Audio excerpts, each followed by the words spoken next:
Hello, John. Thanks to be with us this afternoon. We are totally glad having you here in our show. Thank you very much. First, I want to say thank you for taking the time to be with us. The first question I'm going to tell you is that Boyar Value Group, it has 45 years making research in Wall Street. It's an historical firm in Wall Street.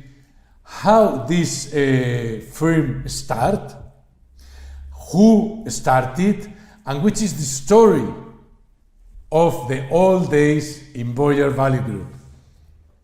Well, first, thank you for having me on the show. It's an honor to be here, and I'm glad to be able to talk with you. As for your first question, yeah, we're celebrating in January of this year. We celebrated our 45th year of being in business, which in Wall Street terms is centuries. I mean, that's a very, very long period of time. And clearly, I'm not the founder. I'd be very youthful looking if I was. The firm was started by my father, Mark, who's still very much involved in the business.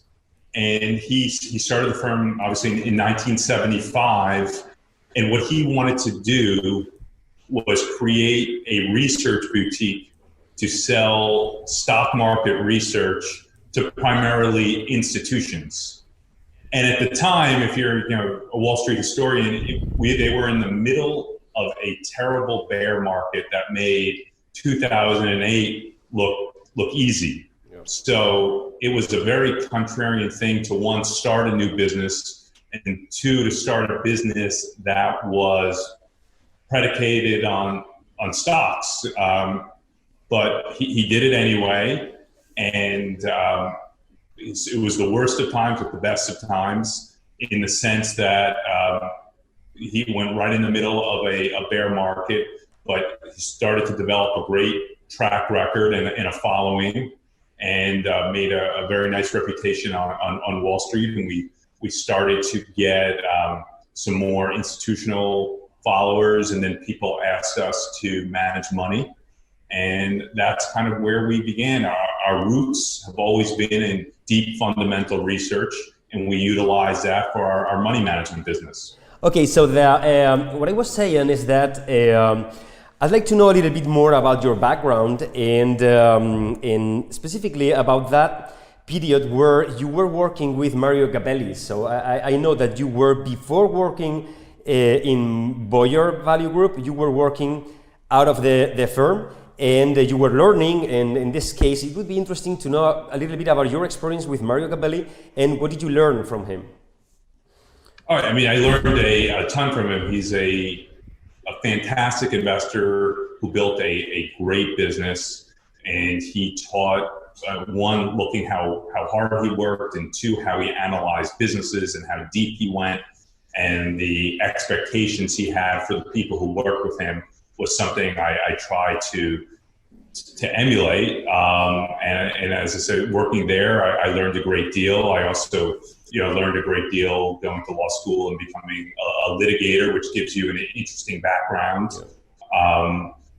But I've also learned a lot, with my father. I mean, growing up in this business, since a very, very young age, I've been exposed to the stock market, and it's I've learned the value of patience, being a contrarian, trying to invest slowly over time. Things that are more behavioral, that you try and emulate, and look at what other people have done and what makes them successful. And I think one of the things that sets us apart is that we do things slowly, deliberately, methodically, and don't just trade stocks for the sake of trading stocks. And I think that's something that separates us from a lot of Wall Street. Mm-hmm. You are talking about making things slowly. You are talking about fundamental analysis. You are talking about research. What do you think about all of this? Is very close to value investing, philosophy. What do you think about value investing? Is that the part of your ideas when your father started the company to make something more in a value investing way, or it came later after learning how the market was going? I mean, we were definitely always a value investor. I mean, in fact, my grandfather was a value investor who my dad learned from. So it's been ingrained in us from a very young age.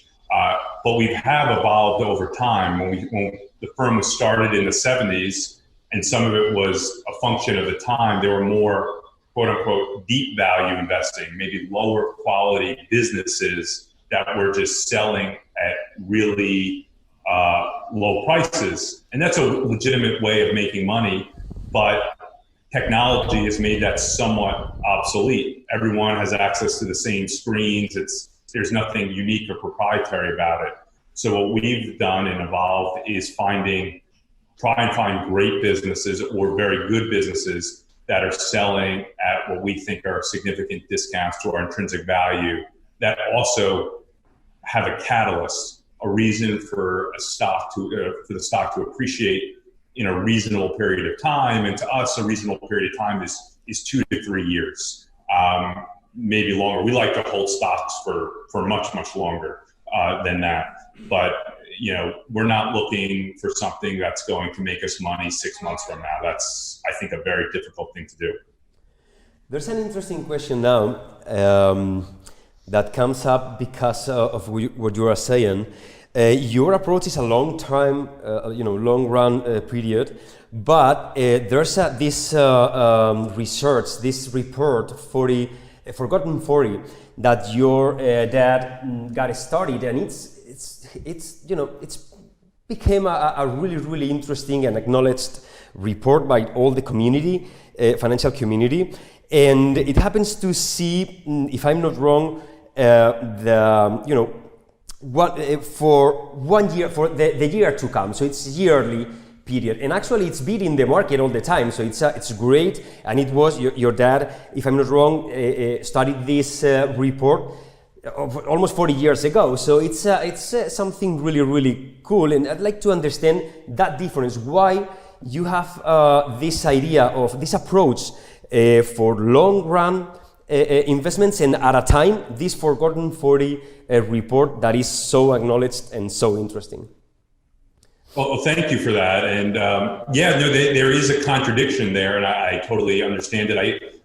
Forgotten 40 is one part of our research service, and we acknowledge that most investors are not as patient as we are. So we have to give them something that's going to have more instant gratification. Yeah. And we think it's helpful to look, what is going to, the purpose of the Forgotten 40, or what's in the Forgotten 40, is every year our team comes up with it, and we come up and look, what stocks do we think are going to outperform the major indices due to a catalyst we see on the horizon. But in order to get into that list, we had to have profiled it already. So they have to be what we think are good long-term investments, but also have kind of a shorter-term catalyst as well. So we try to meld both of them together. But yes, there definitely is a contradiction there. Oh, it's interesting. It's very interesting because there are several managers here in Spain. Sorry, are you listening? Yes. Wow, crazy. There are some managers here in Spain that they are also doing the same as you. They are blending value investing approach with some catalyst that they see that they are impacting to the companies and making them to start running up in the market, as you are doing in the Forgotten 40. And it sounds to me like several new managers that they are doing that here in Spain. And you are saying that Boyar Value Group is a research company, but it's also a manager money company. And I want to talk about the MAPFRE deal that you have made to manage a fund. And I would like to know how many of these Forgotten 40 companies are you using when you manage the money? Or how many deep value companies that you see for 2 or 3 years are you buying for this portfolio, and how do you manage these two approaches? Yeah, I mean, we're looking to take a long-term approach whenever we manage money. We're looking 2, 3, 4 years down the line. I think it's a lot easier to do that than to look a year ahead. So if you look at the fund that we're managing for MAPFRE currently, there's a little over 40 names in it, and every single one of them have been profiled in our research service. That's something that's critically important to us. We do not generally buy companies for our clients unless we put out a thorough, deep research report on them. They go 10, 20 pages, and we try and find as much public information available about a company and determine what is a company worth, what would an acquirer pay for a given business. So every single name in that portfolio has a research report behind it, whether it was either in the Forgotten 40 or in our all-cap research service. You know, it's a mix of both. But we don't really do deep value names anymore. We're looking for what we perceive to be high quality businesses that are just temporarily mispriced. Well, that's interesting, John. Actually, there's a part of I've been checking your website and your the things that you place there, and there's a thing that it caught my eye, that is this kind of great consumer franchise type companies, and it was really interesting because, as I understood, you are saying that you are not looking for deep value companies anymore, but these kind of great companies. But I'd like to understand, I'd like you to elaborate a little this kind of term that is a great consumer franchise type investment. Yeah, exactly. That's one of, we probably have 4 or 5 different methodologies that we use to find names. And one of our favorite is the great consumer franchises. We love looking for companies that resonate with consumers, that people know. And that's, to me, that's something very valuable. To us, it's something very valuable. It gives companies pricing power. And brands can be tarnished, but it's very difficult to ruin them. So if you find a company that has a great consumer franchise and they stub their toe, they make some mistakes, or Wall Street falls out of favor with them, like let's say 6 or 7 years ago with McDonald's, or a year and a half ago with Starbucks, that you're able to buy these great businesses significantly below what they sell for in the market. They generally sell for in the market because of problems that we think are fixable. That to us, that gives us a great entry point and a margin of safety. But something that's even better that we like to find are great consumer franchises that are masked by a corporate name. So if I told you Stokely Van Camp, does that name mean anything to you? Not really, no. Yeah, it doesn't mean anything to most people. But they make baked beans, not the most exciting business in the world. But in the 80s, we profiled Stokely Van Camp not because we liked the baked beans business, but because it owned Gatorade. And the value of Gatorade was worth more than in our opinion, more the entire market value of Stokely Van Camp. So you have these great consumer franchises that are masked by a corporate name. So analysts might just look over them. They just forget them, or they just don't even realize that they own it. I mean, it sounds simple, but it actually works. Or a company like Binney and Smith, which probably means nothing to most people, but they own Crayola crayons, which is another great consumer franchise. Especially if you have young children, you realize how important brands are. And these things still happen. A few years ago, a company called Acushnet came across our radar screen, and they owned Titleist golf balls and FootJoy golf gloves. So these things do happen. No screen in the world is going to come up with those type of situations. It's like, as I see, something like these companies that are able to create value over time. Is that something like that? Well, they're able to create their great companies, but because they have a name that doesn't really talk about or describe what the business actually does, they sometimes get overlooked. So it's as I said, it sounds very simple, but it leads to valuation discrepancies. Very real ones, and we try and take advantage of it. So that's why we think it's critically important to have a team of analysts do this research to come up with these ideas that most people wouldn't be able to come up with. Yeah, thank you. Going again to these deep value or quality situations, you are talking right now about totally quality companies, but maybe hidden in another names that no one knows, no? But you are talking about looking for totally quality companies, and you said that you are not anymore looking for deep value companies. What about the price? Because there is a big discussion right now here in Spain between the managers about the price that you are able to pay for a good consumer franchise, or for a good quality company, or for a technological company that is growing 25 a year. And some people say they don't want to pay the price that they see today in the market. Doesn't matter if the company is growing 25% a year, and they want to look for the deep value companies. But you are talking about quality, and maybe, I don't know, this is the question that I want to give to you.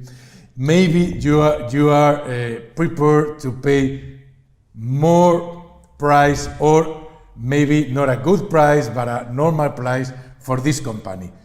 How do you look to the price of the company that you are buying, these quality companies, and how do you think about the companies in the price, maybe the technological ones, and the price that they have today in the market? That's a fantastic question. The most important part of the investment equation is the price that one pays for a business. You can have the greatest business in the world, but if you pay too high of a price for it, you're not going to make money. So you have to buy a company at a low enough price.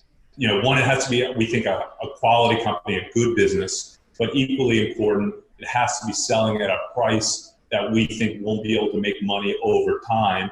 The highest quality companies generally aren't going to sell for 2 or 3 times earnings, so you have to pay something, for it, but you don't need to. You have to be very price sensitive. You have to wait till they get into trouble where they have problems that you think are fixable. That might take a little bit of time, that Wall Street or investors aren't willing to, buy. Well, investors are very funny. They like to pay a lot for a business. Most people prefer, if you go to a store, you're trying to pay the lowest possible price, but investors, because of momentum, they like to, buy high. We think it's critically important to try and meld the two, find a quality business that's selling at a discount to what an acquirer would pay for the business. Okay, John, and as far as what you're talking about for technology companies, some of these companies are just selling at they may have great cash flow, they may have great businesses, great moats, competitive advantages, but if you're paid too high of a price for the company, you're not going to make any money. So we choose just not to invest in it. Yep. Okay, so I have the last question from my side. That is, do you employ a different approach when evaluating small or even micro companies? Because we are talking about this high quality, this great consumer franchise, but if it is a small company or micro company, and I do believe that you invest because we're kind of agnostic to market cap investments. So how do you see this? Do you use different approach when evaluating these companies, tiny companies?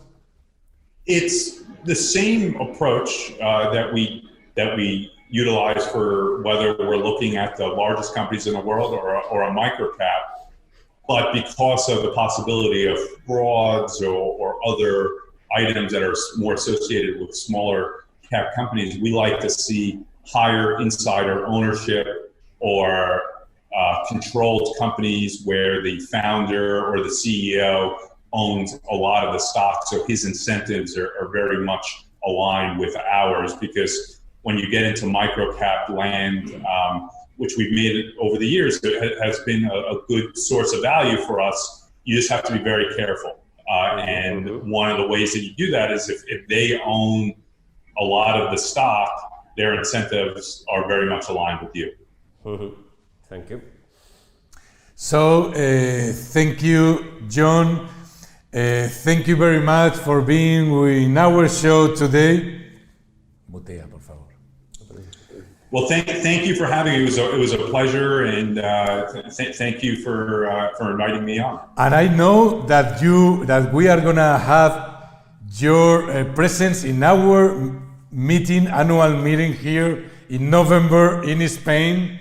That you are gonna come to talk with us and to talk a lot about investments, about new ideas, and you will share with us the new Forgotten 40 ideas from the end of the year in this annual meeting. So we are very glad to having you there. Please look for something to tell us there in the meeting. Absolutely. I always love to talk about stock ideas, so it'll be my pleasure. Okay, thank you very much. Thank you. And I hope you have great success with your MAPFRE fund, that you knew MAPFRE found very, very good success. Thank you very much. I'm really looking forward to working with them, and the one thing we can promise is we will invest it the same way we've always invested, utilizing the same approach. So you will have a great success if you do that. Okay, see you again. Thank you very much. Y hasta aquí este casting strategies de hoy. No os olvidéis suscribiros al canal y darle like si os ha gustado.